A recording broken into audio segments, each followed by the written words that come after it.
Assalamualaikum warahmatullahi wabarakatuh. Perkenalkan, di sini saya bernama Muhammad Oktavian Purung Topan, ber-NPM 230616754. Di sini saya akan membawakan materi yang bernama sandstone, batuan pasir.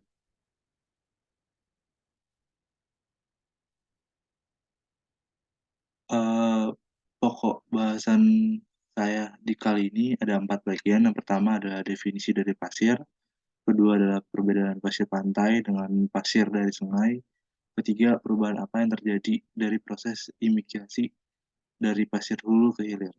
Dan yang terakhir, karakter dari asal-usul pasir di lingkungan yang berbeda.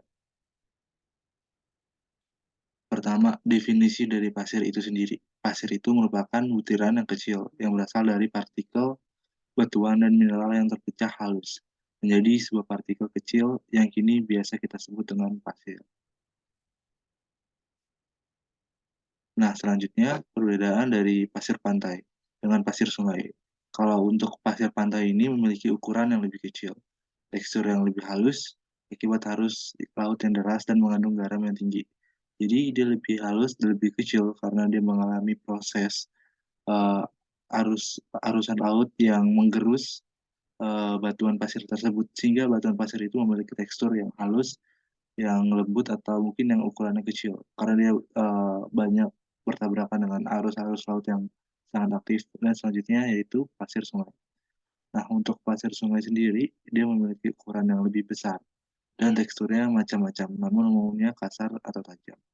Dia berukuran lebih besar dan juga bertekstur kasar ataupun tajam itu sendiri karena disebabkan di sungai itu banyak sekali material-material yang terendapkan dan juga tidak begitu aktif arus lautnya karena biasanya batuan pasir atau pasir yang berada di sungai itu merupakan pasir kiriman dari lautan hingga ke sungai yang dimana ketika sampai sungai dia tidak menemukan arus yang aktif lagi ketika di laut sehingga dia membentuk eh, ukuran yang lebih besar dan tekstur yang lebih tajam. Selanjutnya adalah perubahan ataupun proses yang terjadi. Ketika pasir dari hulu itu dia masih berbentuk besar, bongkah. Bongkah itu adalah sebuah batuan yang lumayan besar, lalu ditergerus oleh suatu arus laut yang kini berubah menjadi sebuah kerakal. Lalu ketika dia berubah menjadi kerakal, dia tergerus lagi oleh arus laut yang berubah menjadi kerikil dan terakhir ketika dia sampai hilir, begitu banyak sekali arus laut sehingga terbentuklah sebuah batuan pasir atau sandstone yang kini biasa kita sebut pasir. Dan terakhir, karakter dan asal-usul dari pasir-pasir dari lingkungan yang berbeda. Yang pertama dari pasir pantai, dia mempunyai karakter yang halus, cenderung berukuran kecil dan mudah diolah.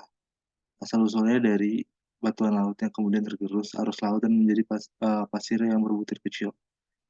Jadi dia mudah diolah karena memang dari teksturnya sendiri itu berukuran kecil dan dia bertekstur halus karena dia banyak sekali berkontraksi dengan arus-arus laut. Dan yang terakhir karakteristik dan asal-usul dari pasir sungai. Nah, karakteristik sendiri itu dia memiliki tekstur yang kasar, ukuran yang sedang dan tajam, dan bentuknya yang besar. Asal-usulnya itu seperti dari awal yang saya katakan, dia terbawa dari batuan yang berasal dari laut, kemudian begitu dia sampai sungai, dia menjadi sebuah material yang terendapkan. Dan dia tergerus tapi tidak seperti di batuan pasir yang tergerus begitu kencang dengan arus laut. Dia tergerus dan hanya menjadi sebuah pasir yang ukurannya sedang ataupun besar, tidak seperti sekecil pasir di pantai. Sekian presentasi dari saya mengenai pasir pantai. Kurang lebih mohon maaf. Assalamualaikum warahmatullahi wabarakatuh.